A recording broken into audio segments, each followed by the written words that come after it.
Saber quién mató y por qué al general Prim significa que avanzamos en el conocimiento de la historia de España, hasta ahora absolutamente desconocida. Durante 142 años se nos ha mentido, engañado, mutilado, hurtado lo que realmente pasó. Y así es imposible entender nada de lo que ocurre y transcurre.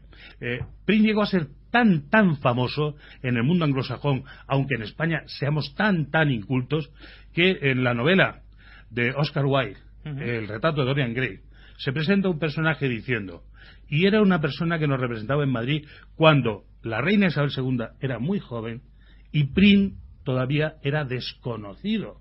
O sea, es inconcebible en la novela de Oscar Wilde que Prim sea un desconocido cuando era súper conocido cuando escribe la novela, porque era conocido de uno a otro confín. En México había estado... Bueno, es un personaje de una proyección internacional, un gran estadista, el más valiente de todos nuestros soldados. O sea, Prim es un personaje que se hace a sí mismo, que lucha y que habla y que escribe, aunque quieran darnos una idea de que habla una especie de jerga entre el español y el catalán. No, hablaba español y hablaba catalán y hablaba francés, que pasaba mucho tiempo en Francia cuidándose su salud en los balnearios, en Vichy, etcétera, y porque además era la lengua de la diplomacia, porque Prim esconde todos los misterios que han ido desarrollándose luego en los otros magnicidios de España. Si entiendes el crimen de Prim, tienes una especie de llave para abrir la muerte de Cánovas, la muerte de Canalejas, la muerte de Dato y hasta la muerte de Carrero. Y mucho más, porque nosotros hemos sacado ahí que por supuesto se proyecta al asesinato de John Fitzgerald Kennedy. Muy probablemente los que mataron a Kennedy se inspiraron y estudiaron el crimen de Prim, porque el crimen de Prim es la primera vez en la que un magnicidio se convierte en un hecho industrial. Se contrata masivamente a todos los asesinos que hay disponibles. Se colocan en todas las partes donde pudiera irse. Como le pasa a Kennedy. Kennedy no hubiera podido escapar por ninguno de los itinerarios que hubiera elegido. Daba igual. Se eligió el más fácil, por donde tenía que circular a 20 kilómetros por hora y dar una vuelta en un momento determinado que casi paraba el coche para que hicieran bien los tiradores puntería sin ningún problema.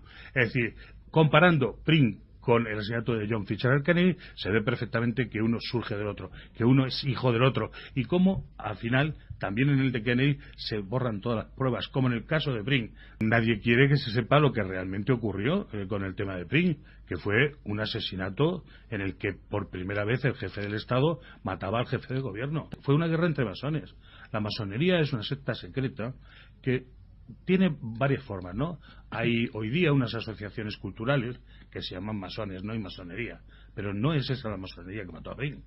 La masonería que mató a Prim, es decir, que hubo una guerra entre masones, no que la masonía en general, sino que unos individuos que buscaban el poder se confabularon para acabar con el presidente del gobierno y ministro de la guerra, y lo consiguieron. Y luego intentaron y consiguieron también inventar una fábula que ha explicado muchas cosas. Por ejemplo, que estuvo 3 días agonizando. Es falso.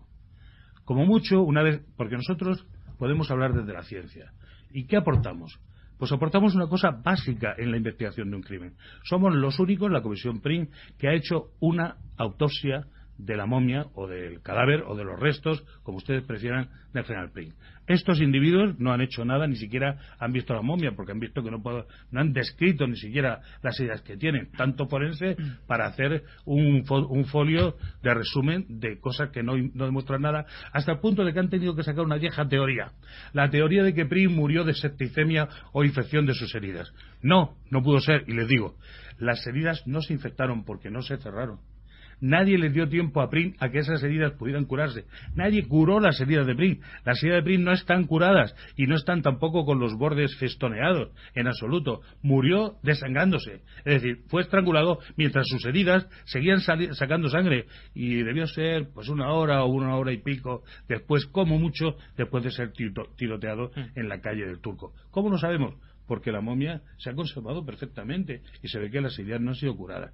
Es más, tiene unos emplastos, y en el libro se pueden ver, porque hay fotos, abundancia de fotos, que además es muy expreso, muy docente en eso, capaz de enseñar a todo el mundo lo que le ha pasado y que revise y conozca su historia, ¿no? Porque de la historia sí que vamos a aprender. De la verdadera, no de la que nos han contado ahora, no de la que nos cuenta Ian Gilson o otro catedrático que es catedrático de instituto, pero este instituto lo deja aparte, ¿no?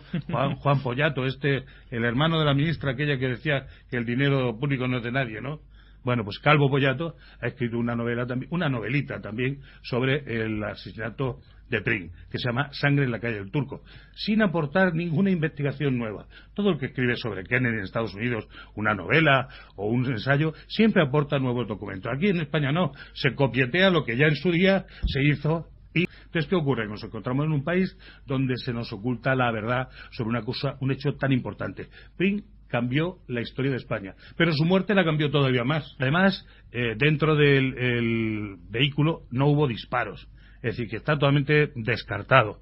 Y encima hemos podido comprobar que es falso, porque Nandín es un hombre que lo que intenta es salvar a su general de los disparos, y pone la mano y le vuelan la mano en el intento recordemos que le dispararon a este hombre muy cerca, con unas armas que son de avancarga, que se cargan por delante y se les mete a veces varios proyectiles. De hecho, los 9 proyectiles que tiene el hombro izquierdo es de un solo disparo. El caso es que a medida que se acercan, los proyectiles están más agrupados, y cuando está un poquito más atrás se abren. Estos de aquí están súper agrupados. Es decir, que fue muy cerca. El disparo que recibió Prim en ese momento debió tumbarle al suelo y además hacerle atravesar el umbral del dolor, lo cual significa que te desmayas. En nuestra opinión, después de eso no volvió a hablar, mientras que en todos los manuales de historia aparece que le preguntan: general, ¿qué tal se encuentra? Veo la muerte, dice él. General, ¿quién ha sido? No lo sé, pero no me matan los republicanos. Esto lo escriben los republicanos, claro. Pero todo es totalmente falso. ¿Por qué cuando Prim está en este estado no son capaces de esperar? Es una cosa que yo, leyendo el libro, me ha venido a la cabeza muchas veces. ¿Por qué no son capaces de esperar el poco tiempo de vida que le quedaría a Prim en ese momento? Recordemos que Prim era el amo de España. Y que cuando llega a su casa totalmente desmayado, fuera de la historia, y yo personalmente creo que no se recupera ya, sino que hora y pico después se le estrangula. Es decir, cuando los médicos dicen al nuevo hombre fuerte, que es el general Serrano, el regente, que estaba en una especie de jaula de oro, figuraba como regente el jefe del Estado, pero el poder, ¿no? Todo el poder lo tenía Prim. El poder civil y el poder militar. El poder civil porque era el presidente del Consejo de los Ministros, y el poder militar porque era el ministro de la guerra. Es decir, él acuartelaba a los soldados cuando le daba la gana. Quiero decir que todo el mundo estaba allí a lo que Prim quisiera. Pero una vez fallecido o semifallecido, o en fin, con unos tiros gravísimos, este hombre deja paso a que el general Serrano toma todas las riendas del poder. Se presenta en su casa y manda sobre España y sobre las cuestiones domésticas. Dice qué hay que hacer, en qué habitación hay que cuidar a Prim, quién entra y quién sale, todo esto lo controla. Lo primero que hace es difundir una noticia falsa que puede comprobarse, que es que Prim ha sido herido de forma leve y que se recupera sin ningún problema. Esto es totalmente mentira, falso. Las heridas son de gravedad. No solo eso, sino que en los documentos que hay médicos en el sumario dice claramente que es de gravedad ut plurimum, es decir, por necesidad, falleció, o sea, muerte segura. Es decir, que una de las heridas, especialmente la del hombro, probablemente produjo desgarros en las arterias, y en fin, el sangrado era continuo. En 1870 no había ninguna posibilidad de restituirle la sangre porque no se conocían los grupos sanguíneos y por lo tanto no había transfusiones, así que iba a fallecer salvo que alguien le hubiera podido operar sobre la marcha, que no se produjo. ¿Por qué? Claro, pero ¿por qué tienen tanta prisa ellos y al final se les estrangula Lazo, como bien habéis descubierto? ¿Por qué no le dejan que muera por las heridas de porque Prim había quedado herido en muchas batallas, hasta 8 veces, de algunas heridas muy graves se había recuperado. Entonces, cuando los médicos militares ven que no hay ningún órgano vital afectado, piensan que si deja de sangrar, por los motivos que sean, a veces se forma una bola, una plasta que impide que se siga sangrando, que tapona la herida, y que por lo tanto pues se sangra más lentamente, hasta que incluso puede llegar. Hombre, en este caso era imposible porque la avería era muy grande, pero ellos pensaban que había una posibilidad. Entonces se decide que esta vez no va a tener suerte, ¿no? Que no va a haber baraca para Prim, y se le acabó la historia, porque es la tercera vez que en 2 meses intentan asesinarle y han gastado una enorme cantidad de dinero. Serrano quiere ser el rey de España, aunque no se atreve en ningún momento a presentar su candidatura. Cuando nosotros nos encontramos delante de la momia de Prim, abrimos los 3 ataúdes y en el último estaba Prim mirándonos a nosotros, nos quedamos totalmente de piedra, no lo esperábamos. Con una mirada... Con ojos de cristal. Que pedía justicia. Una cosa, esos ojos son de orfebre, deben valer, son carísimos, y no sabemos quién pudo ponérselo. Quizá alguien de la corte de Amadeo, porque era en Italia el único sitio donde yo he localizado que se hacían esos ojos sobre los fallecidos. También porque era un principio masónico de seguir mirando la luz celeste. Es que este era el grado 33 de la masonería, y entró en las tinieblas con los ojos del conocimiento. Claro, es que eso es una clave. Dice, ¿qué hace este tío con los ojos de cristal carísimos y tal? En las fotos de F del año 1971 se ve a Prim mirando, y todos los periodistas, empezando por Carles Sentís, mirando para otro lado, y decir, no, oiga, qué bien peinado está Prim, pero nadie dijo nada de los ojos. ¿Por qué? Porque los ojos son un guiño masónico. Sí, señor. Porque estaba prohibido en 1971 hablar de nada que tuviera que ver con la masonería. Y en 1870 todo el mundo era masón. Es decir, el Banco Azul eran masones. Bueno, todos. En la Segunda República 2/3. Oiga, y ahora algunos que no sabemos, pero que son masones. Que son masones. Masones, es decir, una secta que se juntan para obtener el poder a cambio de lo que sea.